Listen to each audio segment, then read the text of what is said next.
Oh, there we go. That's my cue.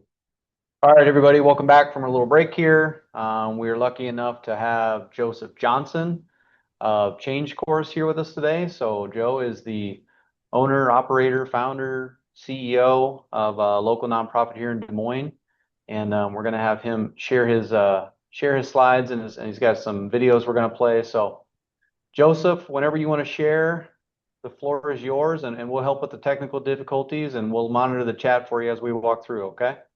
Oh, sounds great. Thank you. Thank you for everybody for allowing me the opportunity to participate in this. Many of you I have had the privilege to work with and will continue to work with people like Kenny and Iowa Works and a variety of other organizations that have a heart for these wonderful people that need a second chance. And I just want to thank all of you for your willingness to be inconvenienced and uncomfortable sometimes to work with the people that we have the privilege to put our arms around and give hope to every single day. So thank you for the work that you do. Yeah, I thought it might be best if we started by me sharing a video with you, a Google slide, so I can kind of go through that. We'll see how this works. I want to make sure you have the sound and everything. Um,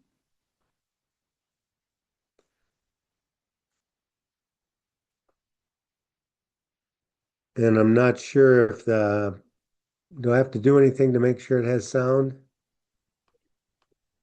If you selected the option on the window that popped up, the share slides or share sound with video or with the screen, then you should be okay. Yeah, I said, let's see. Share settings. Let me do that real quick. Um, In the meantime, while Joseph is getting this squared away, if anyone has questions, please feel free to enter those in the chat as we move along.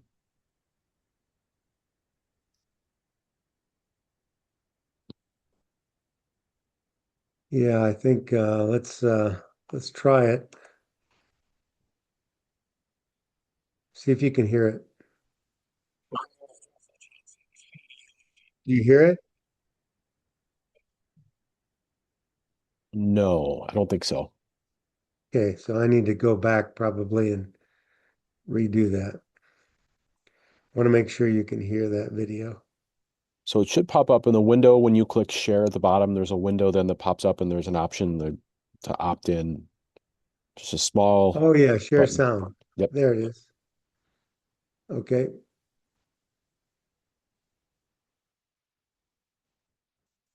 There we go. Now let's try it.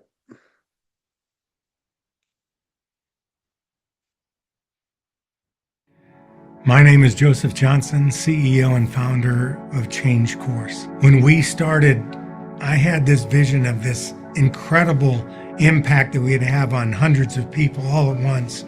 But what we're realizing is the impact comes one person at a time, one story at a time. And when those stories start to weave together, they get bigger and bigger. And then they can have the impact that really that vision was all about. To change people's lives and to give hope to those that are stuck in generational poverty.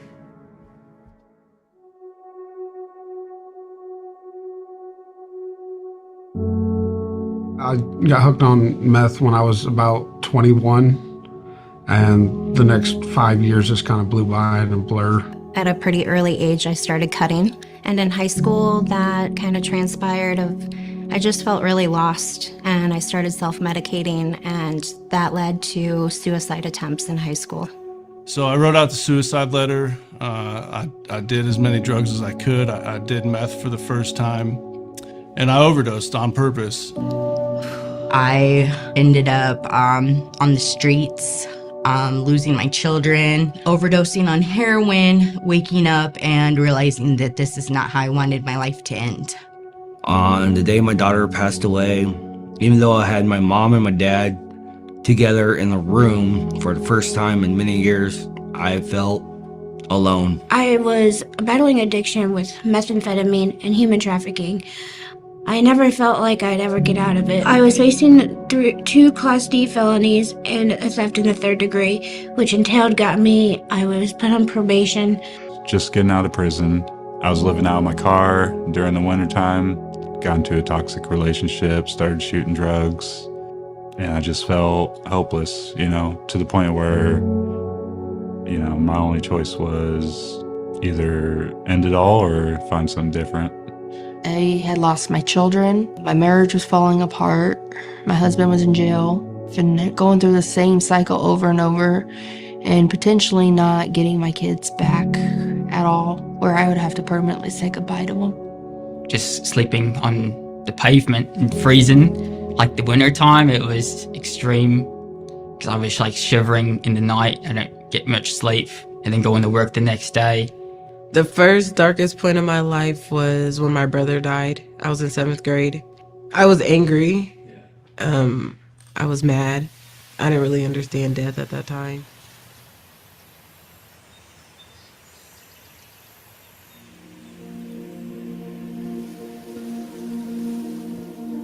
I actually wasn't looking for Change Course. Change Course was looking for me. I found them at a park. Literally, I went to a baby event at a park. And I said, how can you help me if I've been to jail? And she's like, well, we have a program to give people a second chance at life, to do better, to be better. Like, this program has definitely helped my mental state of mind. It has helped me change the way I react to people. It has changed my reactions when I get mad in situations. It has changed the way that I talk to my children. It has changed the way that I even talk to my mom. It's literally making me a better person. Change Course has given me purpose. It's given me self-worth. I've been able to help people in the class. People in the class have helped me. They've helped me get into school and take classes. And, I would say now, like, I'm happier and I'm at peace than I've ever been in my life. And that, a lot of that is due to Change Course. I got sober before I got here, but I still didn't really have a purpose. And coming here, they've given me that. They've given me my purpose. They've given me my life back. And I know they've done that for other people too. But they've definitely, they've steered me in the right direction, and for that I'll be eternally grateful. Change Course has been my saving grace. They gave me much more than just a 6-month program. They gave me a community. They showed me how to step into a career. I don't have state insurance anymore. I don't live off of food stamps. I am fully self-sufficient, which is amazing. I've never been fully self-sufficient, and Change Course has been the life link that has helped me to be able to complete that. It changed me a lot because I was able to get a job because of Change Course. It gave me friends, a community, made me open up a lot more than I've ever have opened up, a career. Finding Change Course, that was the game changer for me, for sure. They just showed unconditional love and support and supplied the resources that I needed, whether it was therapy or just someone to talk to at the time. And they don't do the work for you, which that was a game changer for me as well. It really helped build my self-esteem, and for the first time in my life, I really started getting self-worth. And my PO suggested Change Course to me. And so I was like, yeah, why not do it, with help instead of trying to do this on my own. Change Course has shown me my potential. It's showed me what family is like, a community, a support system, everything I've never had. I've learned and had developed with Change Course. The light switch came on where I could smile again, and the Change Course classes don't end. The family continues. We still go to church together. We still sit next to each other in the pews. Even though we're not biological family, we're still family. And since Change Course, I have gotten a job through Hope Agencies. I am living on my own in my own apartment, and as of today, I have 1 year sobriety. And it's basically been teaching me how to get a job and keep a job. That's what Change Course has done for me so far, is just teaching me coping skills to help with stress on the job, coworkers, learning to be more professional. My name is Matt. Change Course to me means freedom. My name is Amber Wood, and what Change Course means to me is success. My name's Ricky, and change course to me is family. My name is Tiffany, and change course means the next step for me. My name is Stephen Floyd, and what change course means to me is community. My name is Shalia, and change course means prosperity to me. My name is Bradford Manfredi, and change course has changed my life. My name is Alicia. Change course to me means hope. My name is Robert Lee Huddleston. Change course is a new beginning and a new family. My name's Amanda, and change course changed my life.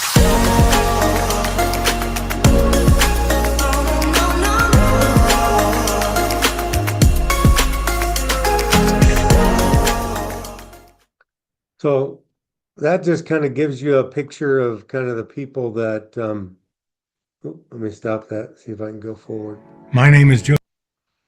Kind of gives you a picture of what we do. The thing that we're trying to address is the problems that many of you are aware of, but a lot of those problems, let's see if I can advance this slide. That you talk about poverty. A lot of them are poverty. People don't realize that even though they aren't falling into the poverty guidelines necessarily, most people are just one broken down car away from figuring out what do they got to sell just to get by. Many of you know that. Many of you are aware of that, and it's very common. Addictions. They talked about addiction. How addiction is on the rise. Even alcohol deaths are up considerably.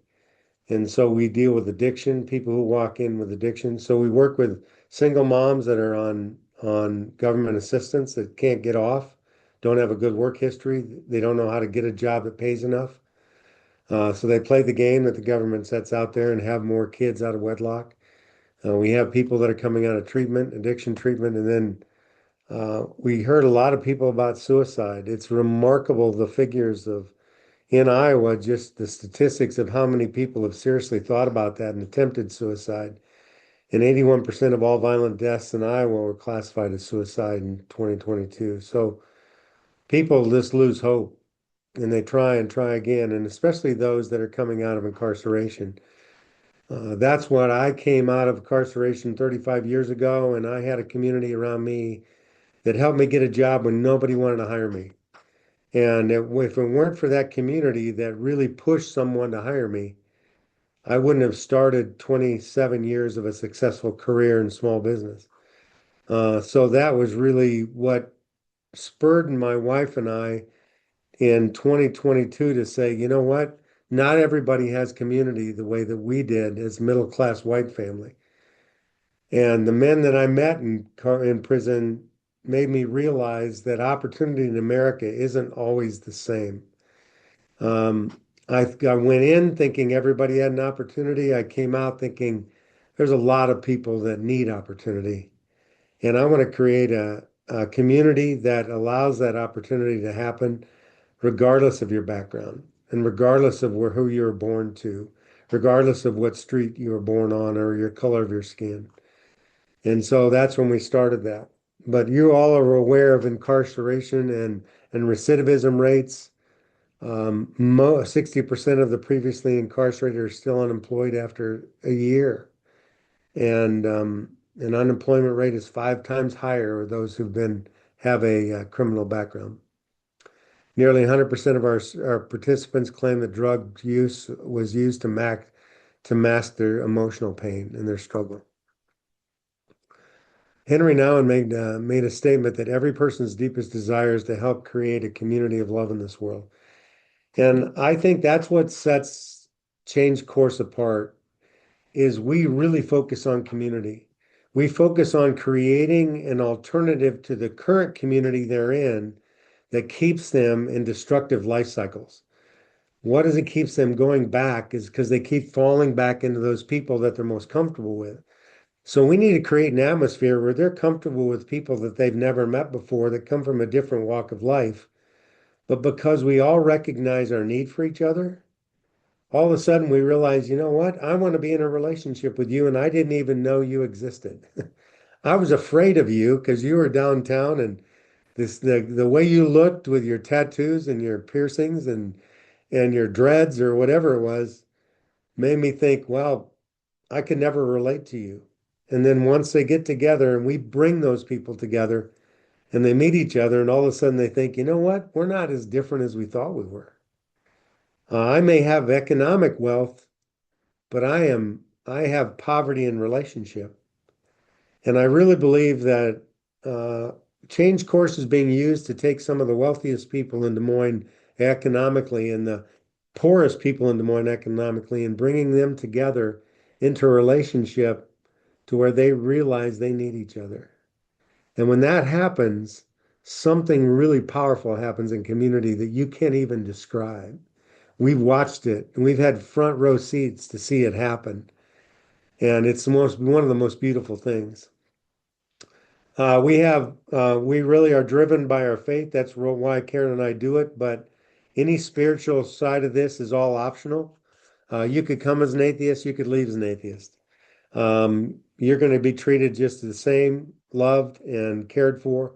We do offer spiritual development classes that are optional if they choose to participate. 75% of them do. We believe having a moral code is really important for somebody to have sustainable change. They need to really understand what's right and what's wrong, what's good and what's not good. And so we're driven by the fact that we believe if the Jesus that I serve was in Des Moines, I don't think he'd spend as much time in the C-suites of principal as he would right here where everybody gathers at Change Course. John Perkins said there's no reconciliation until you recognize the dignity of another and you enter into their world. You see their view. You have to understand their pain before you can begin to understand the struggle. And we believe if you're going to love your neighbor, it's going to cost you something. If I'm going to love that person, that really means I'm loving them. It's not just saying, hey, I'll throw a couple dollars out the window as I drive by because you need it. I feel good about that. No, it's interrupting my schedule and putting my arm around somebody that I'm not necessarily comfortable with and I'm walking with them. Our three pillars of poverty that we recognize are relational, economic, and spiritual. The relational is creating community. It's non-judgmental. We focus on intentional encouragement. We also believe encouragement isn't just something we do from the surface. We can encourage somebody and say, oh, wow, I like your haircut today, or man, that's a beautiful outfit you have on. But that's not really encouragement. That's a compliment. Encouragement comes when I know the fear of an individual so well. I've spent time with that individual and I understand where they struggle. And so when I speak into them, I speak to that fear. I don't just speak generally. I speak specifically to what they struggle with, or the hurt that they're feeling, or the fear that they have. And that's where we focus. And then we do 5 weeks in our 6-month program. We do 6 weeks of intense personal development, which is coping skills and how to deal on the job with different situations, with who you are, what you have, what your gifts are. We do Enneagrams, Strength Finder, a bunch of things that they can help grow in their personal development. It's a 5-month program. The first one is this first 5 weeks, 6 weeks. And we have community service opportunities for them. We have alumni events. We have opportunities to share their stories publicly. One-on-one coaching. Every person that comes in is assigned a coach that they meet with every week for the whole 5 months to guide them through the process. After that personal development, we go into the career path guidance. We do, for the next 2 to 3 months, we pay for a tuition for a career certification through DMAC or Penn Foster, another college where they take online classes or in-person classes. We do mock interviews, resumes. We get them new clothes, makeovers, haircuts, professional headshots. Some of those guys that come in say, I'd never wear a tie. Once they put a suit on, they look, dude, I don't look so bad in the tie. And so they get professional pictures of that. And then we move into to where the next phase is the career launch, which is the last month of the program. And that's when we go after it and we use our network to create opportunities for them to get interviews and ultimately get a job that pays $20 an hour or more plus benefits. The spiritual, like I said, is optional, and we are involved with a lot of different churches that help us within that particular area. So it kind of looks like this. If we look at our cycle of community, starts with personal development. We engage with them there. That's where we build the strong trust in those first 6 weeks. They're in classroom from 9:30 to 1:30 Monday through Thursday, 4 hours a day, 16 hours a week. And that's when we build the trust with them. That's when because they come in, they don't trust anybody. They're like, hey, what do you want? You're just going to use me. What do you want? And we have to convince them that we just want them to succeed, and that's all we want. In that whole cycle too, they have an opportunity to earn stipends, a transportation stipend of up to $100 every 2 weeks. One of our local credit unions establishes right away, no matter their background, a second chance checking account for them, so they have a debit card. And whatever they've earned based on if they were on time, if they showed up, if they came with a good attitude, if they weren't late, if they didn't miss class, if they got their projects done, if all of those things earn money for. And they can earn up that 100, and we put an automatic deposit in every 2 weeks in their account. We also, just to let you know, in our 6-month program, if they miss 3 classes, they're released from the program. If they're late more than 6 times, they're released from the program. If they drop dirty while they're here on the random drug testing, they're released from the program. If they cause problems and cause problems in the classroom, they'll be released from the program. We love them, and we show them grace as they're growing and learning, but they have to learn the habits that will be evident in a sustainable career. So it's kind of like an employment experience with a little bit of grace around it. But they're the ones who choose to stay in the program. They have to do the work. If they don't do the work, they can't stay. This is a hand up and not a handout. They're required to do all the work. So then we go into the career track after they've successfully completed the first phase.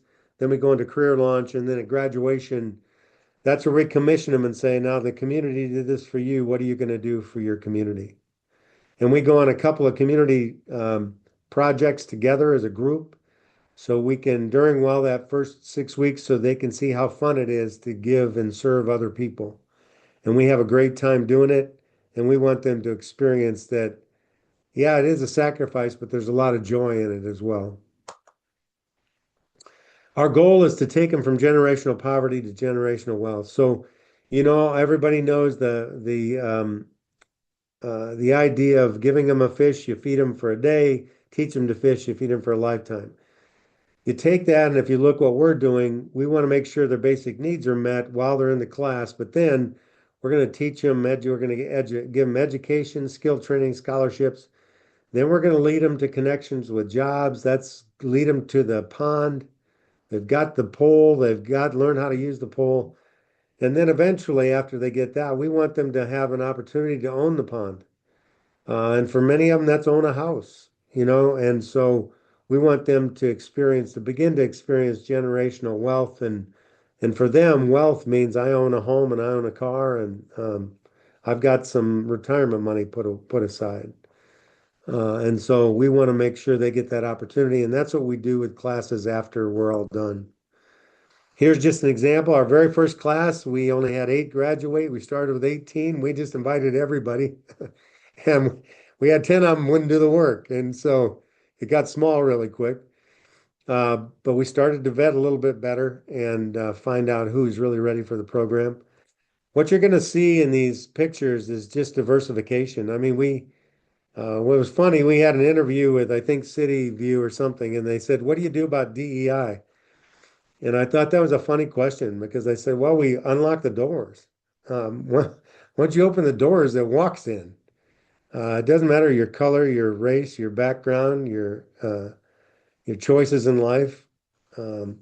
Everybody has need, and there's a lot of people who have need. So what you see is our group is very diverse, and that's the beauty of what we get to see every day in our classrooms. It looks like America and what America should look like and what we should celebrate. And so we just we love it. I look at the faces of these people and I know their stories, and it's hard not to get emotional. So we're currently in we've graduated 6 classes. We're currently in our 7th class. This is our 7th class, and they will graduate in July. And we're starting our 8th class on May 4th, and our 9th class July 6th. So we're getting to where we can do three classes a year. We've been given the use of a building right on 6th and Allison, just down from North High School on 6th Avenue, a block south of Hickman. And we can hold up to 40 people a class. So we're able to meet a bigger demand now than we could before. Our impact, graduated 60 people so far in our first 6 classes. The average income when they started was $937.20 a month, and the average monthly wage after change course was $3,551.60. A dramatic change for them, but still not enough money to just live a family. I think there was a question. Somebody have a question? Jenny? Yeah, looks like I just had one question in here. It says, if someone is released from the program, you were talking about earlier, if they're not upholding the standards, they get released from the program. He said, I imagine it's a case-by-case basis, but are they allowed to come back and try again? They are. We always give them a certificate that says you can come back, but you have to prove to us that you're ready. What is it that's different this time than the last time? And we have to feel confident that's the case. We've had 2 people come back, and both of them were successful the second time. So they know what they're getting into. And some of them, some of them have chosen not to stay in the program. And you know where we find that our biggest loss is in that first 6 weeks where we're asking them to tell their story, and we're starting to get deep into a person's heart.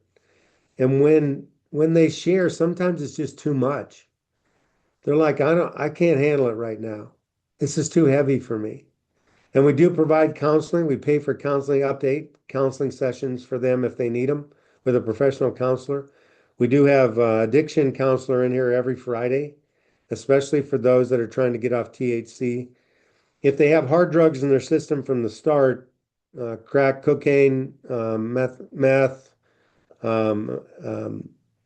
any of that stuff, they can't start the course. If they have THC, we give them 3 weeks to get off of it. So, and then they have to stay. It has to come down. If it's going up, it's like, all right, you don't want to quit. And then we get the argument, it's just like alcohol and all that other stuff. I said, well, it's still legal, and if somebody drank too much alcohol, they'd lose their job too. It's all about choosing a coping mechanism that's healthy. And when employers are going to still drug test you, many of them. So, yeah, for a social return on investment, we are part of a network. The model that we use, my wife and I found in Denver, Colorado in 2021, because I had the heart to start this for about 20 years, but I didn't want to make the people that come into the program a guinea pig and learn how to be good at it at the expense of some of their futures.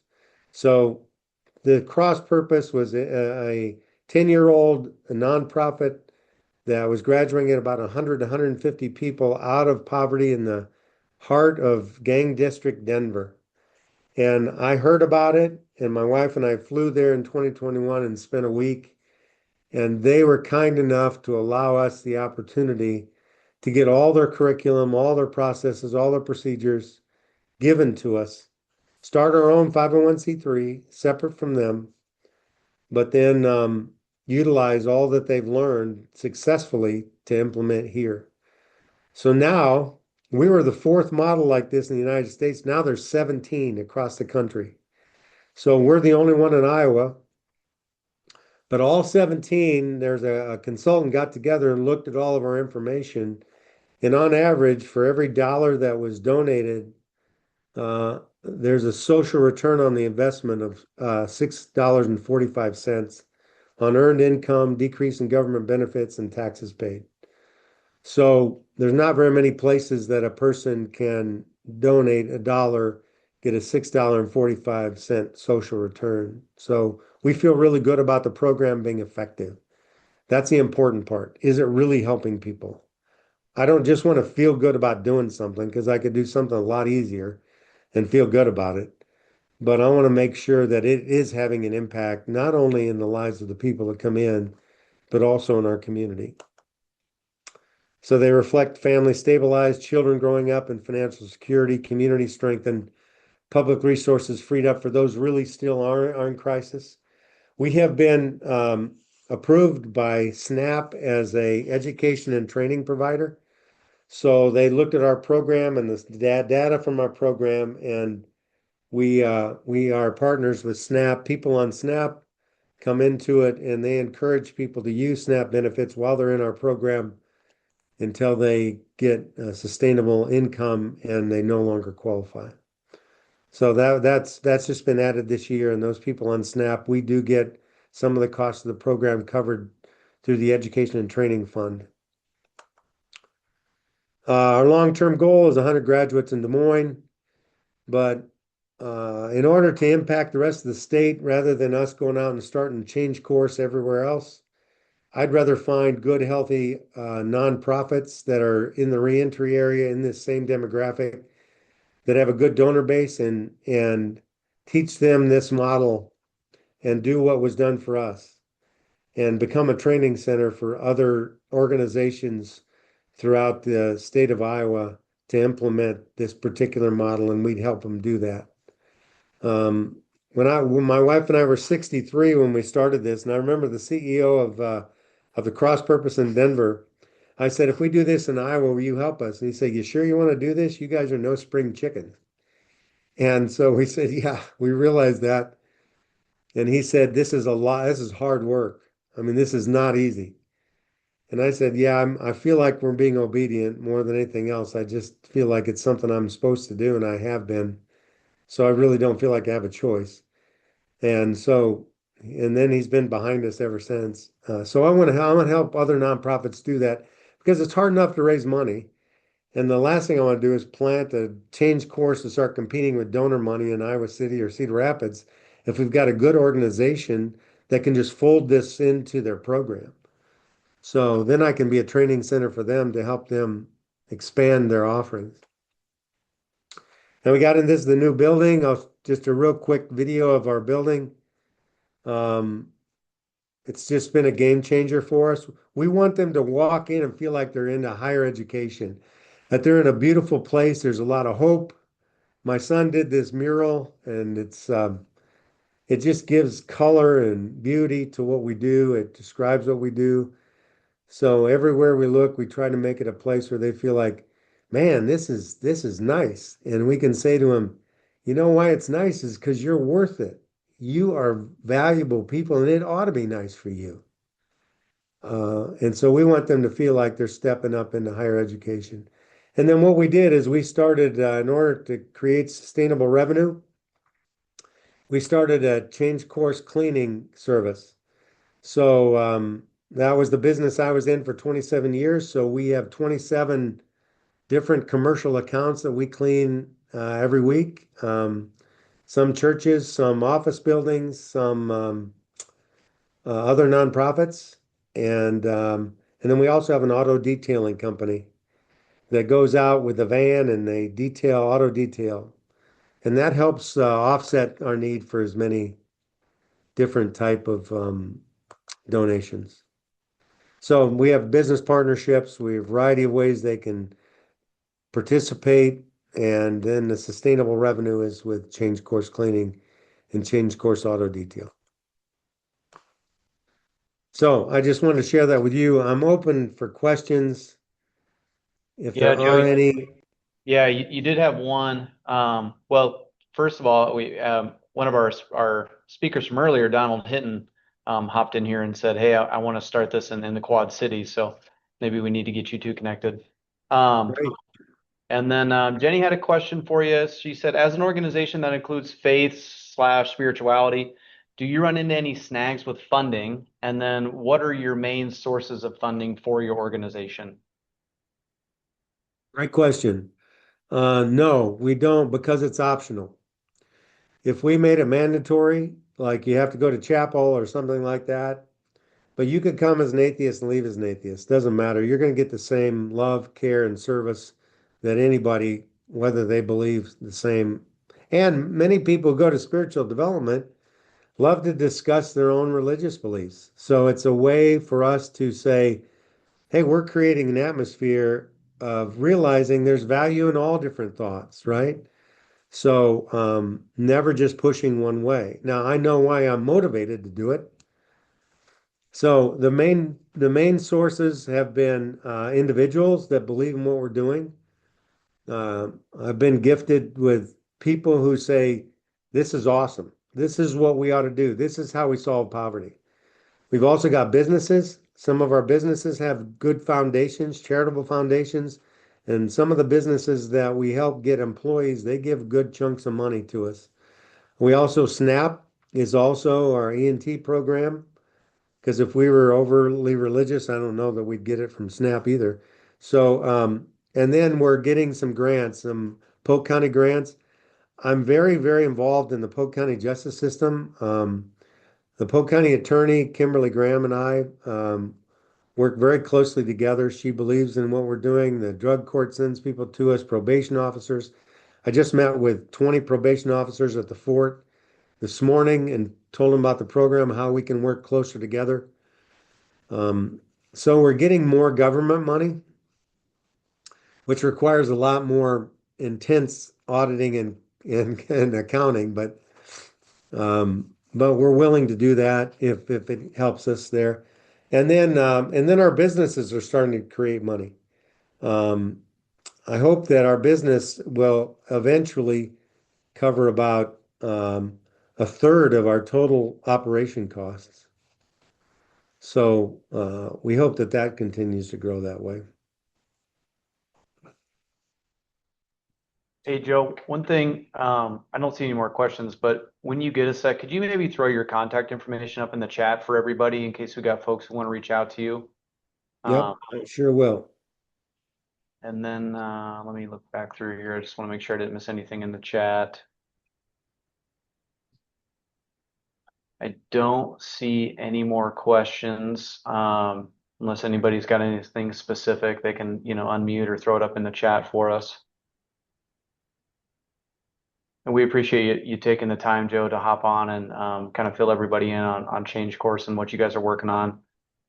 And Thank you. I mean, it's a privilege for us to get to be involved with these amazing people that walk through our door. I mean, truly, when you experience and you get to see hope happen right in front of your eyes, go from hopeless to hope filled. Oh man, I'm telling you, I don't, I, that's why my wife and I are going out this way. It's just, we're exhausted at the end of the night and filled up like this is so good. And I think I want to challenge everybody to be willing to be inconvenienced for the people who just don't have a voice. And I've always found that if you're willing to, you're going to be blessed as much or more than the people you're blessing. Yeah, well said. I appreciate it. I don't see any more questions. I guess we'll give everybody a minute here if they got anything else they want to throw up. Otherwise, looks like we've got, oh, yep, thanks for throwing that up, Luke. I put it up there too. We've got a few minutes here before our next presentation. I believe Shelley's up next on this. So one of the things I'd like to see is how we as nonprofits can work more closely together, because the ecosystem of poverty is really big, and we are we're good at this one area. We're really good at this is job career development and helping them open doors that way. But man, we need other partners. If we try to do everything, all the needs, we're going to do everything mediocre and we're not going to have near the impact. But if we bring people that are really good with transportation and with housing and medical needs and food insecurity and eating healthy and childcare, if we all work together in our area of strength, instead of trying to do all of it as one organization, I believe we can have really a bigger impact. Poverty will always be with us, and it's a huge problem. But I believe the closest solution, the best solution to it, is not just give it over to the government to do, but those of us who are willing get together and use our strengths and really focus on making a difference, one family at a time. Yeah, love it. Any other parting questions anybody has? Joe, we appreciate it. We really do thank you for hopping on and being a part of this event today. So, kudos to you. Loved your presentation too. That was a really nice video at the beginning. Yeah, thank you. It's not me. You get to see the people. Right. That's why we do it, right? You all have experienced that, and I know you know the high you get from helping people. Right on. All right, gang, we got a little bit of time here. We got about, 15 minutes or so before our next presentation. So, Joe, appreciate it. And You bet. we'll see everybody here right at the top of the hour for Shelley's presentation. God bless you all.